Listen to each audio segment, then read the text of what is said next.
يا نفس إن لم تظفري لا تجزعي.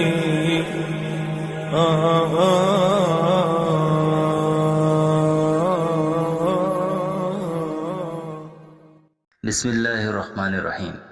شروع اللہ کے نام سے جو بڑا مہربان اور نہایت رحم والا ہے۔ میں گواہی دیتا ہوں کہ اللہ کے سوا کوئی معبود برحق نہیں، وہ اکیلا ہے، اس کا کوئی شریک نہیں، اور میں گواہی دیتا ہوں کہ محمد صلی اللہ علیہ وآلہ وسلم اللہ کے بندے اور اس کے رسول ہیں۔ السلام علیکم اسلامک ڈائریز کے پیارے دوستوں، میری بہنوں اور میرے پیارے بھائیوں۔ حضرت یوسف علیہ السلام کے نام سے تو ہر کوئی واقف ہے، اور حسن یوسف کے تذکرے بھی آپ نے سنے ہوں گے۔ آج کی ویڈیو میں ہم آپ کو حضرت یوسف علیہ السلام کی تدفین کے بارے میں بتائیں گے کہ آپ علیہ السلام کی تدفین دریائے نیل کے اندر کیوں کی گئی تھی، اور اب آپ علیہ السلام کی قبر مبارک کہاں ہے۔ اس بارے میں مکمل تفصیل جاننے کے لیے آپ سے التماس ہے کہ ویڈیو کو آخر تک ضرور دیکھیے گا۔ پیارے دوستو، حضرت یوسف علیہ السلام کا زمانہ 2000 سال قبل مسیح بتایا جاتا ہے۔ آپ کے والد یعقوب علیہ السلام اللہ کے برگزیدہ انسان تھے۔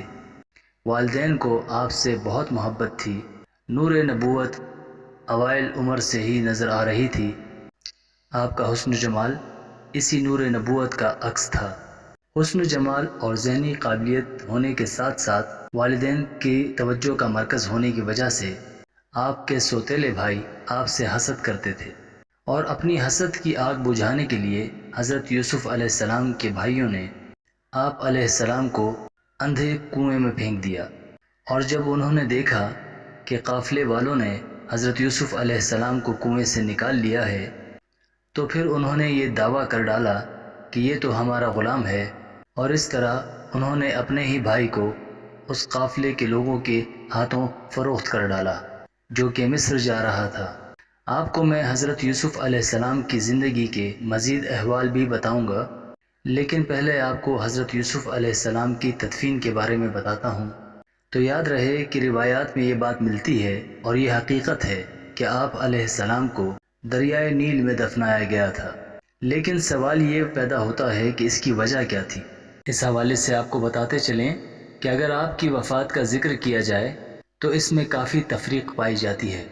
کہتے ہیں کہ ہر انسان حصول برکت کے لیے اپنے نزدیک آپ کو دفن کروانا چاہتا ہے، لیکن اس بات پر اتفاق ہوا کہ آپ کو دریائے نیل کے اندر دفن کیا جائے تاکہ دریائے نیل کا پانی آپ کی قبر کو چھوتا ہوا گزرے اور اس سے پورے مصر کے لوگ فیضیاب ہو سکیں۔ لہٰذا آپ کو ایک سنگ مرمر کے تابوت میں رکھ کر دریا کے درمیان میں دفن کر دیا گیا۔ دوستوں، یہاں ذہن میں ایک سوال یہ بھی پیدا ہوتا ہے کہ کیا اب بھی حضرت یوسف علیہ السلام کی قبر دریائے نیل میں ہے؟ تو اس حوالے سے روایت ہے کہ بعد میں حضرت موسیٰ علیہ السلام نے 400 سال بعد آپ کے تابوت کو دریا سے باہر نکالا اور آپ کو آپ کے آباء و اجداد کے قریب دفن کر دیا گیا۔ آپ کو شام میں دفن کیا گیا ہے۔ کہتے ہیں کہ بوقت وفات آپ کی عمر مبارک 120 برس تھی، اور آپ کے والد محترم حضرت یعقوب علیہ السلام نے 741 برس عمر پائی۔ ہم بات کر رہے تھے حضرت یوسف علیہ السلام کی کنویں میں پھینکے جانے کی اور پھر غلام کے طور پر بیچنے کی۔ آپ علیہ السلام کے بھائیوں نے ہی حضرت یوسف علیہ السلام کو فروخت کر دیا، اور یوں حضرت یوسف علیہ السلام بازار مصر میں پہنچ گئے، اور آپ علیہ السلام کو فروخت کرنے کی بولی لگی، اور عزیز مصر نے آپ کو مہنگے داموں خرید ڈالا، اور عزیز مصر نے اپنی زوجہ کو یہ خوبصورت بچہ یعنی حضرت یوسف علیہ السلام تحفے کے طور پر عنایت کر دیا۔ جب حضرت یوسف علیہ السلام مصر میں فروخت ہو کر شاہی محل میں تشریف فرما ہوئے تو ان کا بچپن تھا۔ مصر میں زمانہ جاہلیت کا دور دورہ تھا، آتش پرستی عام تھی، جبکہ حضرت یوسف علیہ السلام یکتا خداوند کی عبادت کرنے والے تھے۔ آپ علیہ السلام اسی محل میں خوبرو نوجوان ہوئے۔ زلیخا جو اس محل کی ملکہ تھی، آپ علیہ السلام کی خوبصورتی اور حسن سلوک سے بے حد متاثر ہوئیں، اور آپ کے عشق میں گرفتار ہو گئیں۔ یہ خبر دور دور تک پھیل چکی تھی کہ زلیخا نے حضرت یوسف علیہ السلام سے اظہار پسندیدگی کر دیا اور انہیں گناہ پر آمادہ کرنے کی کوشش کی، جس کے برعکس نبی خدا کا جلال، روب و دبدبہ، حیا اور پاک دامنی ثابت قدم رہی۔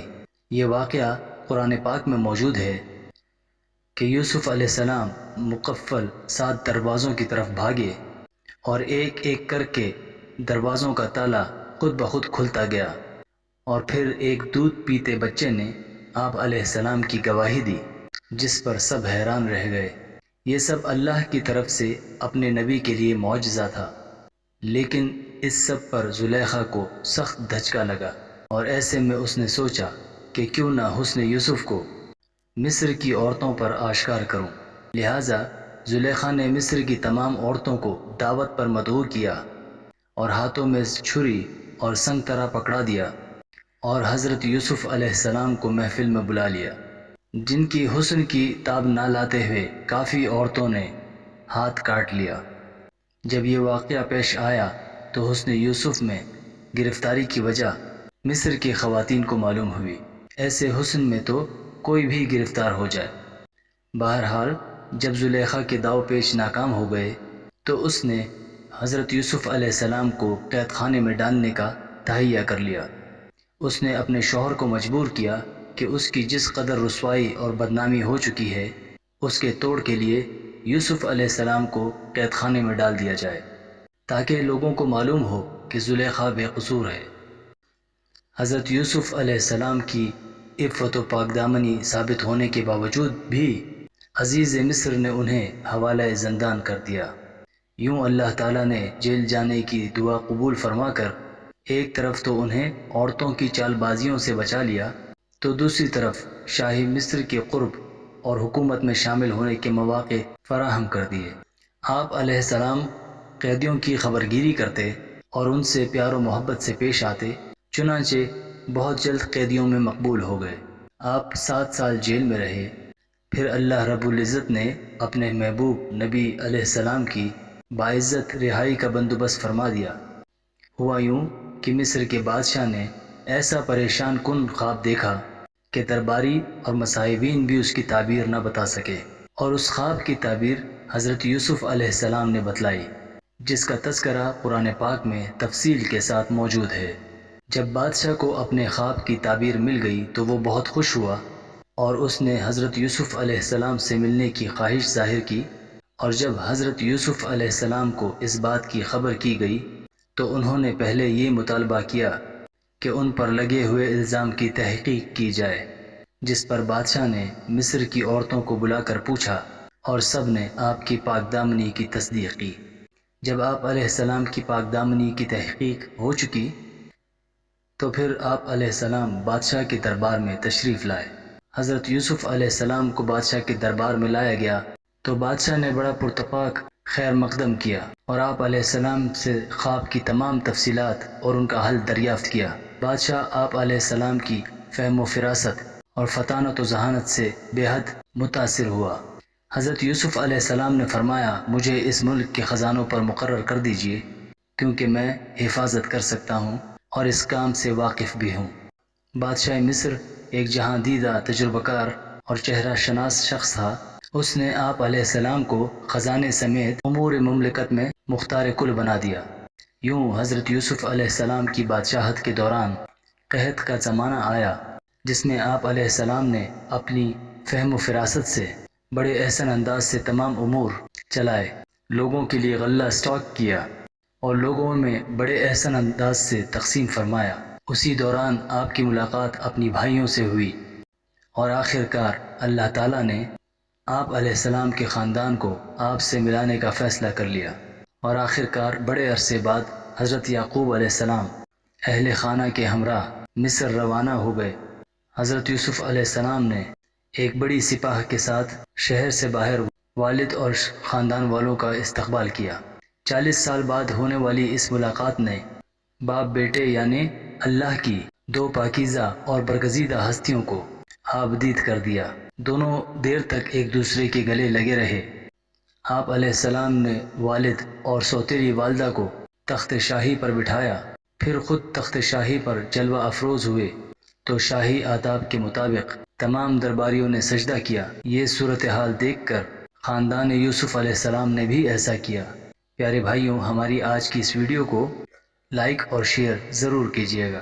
ہم یہ امید کرتے ہیں کہ آپ کو ہماری آج کی یہ ویڈیو ضرور پسند آئی ہوگی۔ اگر آپ کو ہماری آج کی یہ ویڈیو پسند آئی ہے تو ہم آپ سے گزارش کرتے ہیں کہ ہمارے چینل اسلامک ڈائریز کو ضرور سبسکرائب کر لیں اور ساتھ ہی لگے بیل کے بٹن کو بھی پریس کر لیں تاکہ آپ کو ہماری آنے والی ہر ویڈیو کا نوٹیفیکیشن بر وقت ملتا رہے۔ سبسکرائب کے ساتھ ساتھ ہماری ویڈیوز کو لائک بھی کریں اور اپنی قیمتی رائے سے ہمیں کمنٹ سیکشن میں ضرور آگاہ کریں۔ اللہ پاک آپ کو اپنے حفظ و امان میں رکھے، آمین۔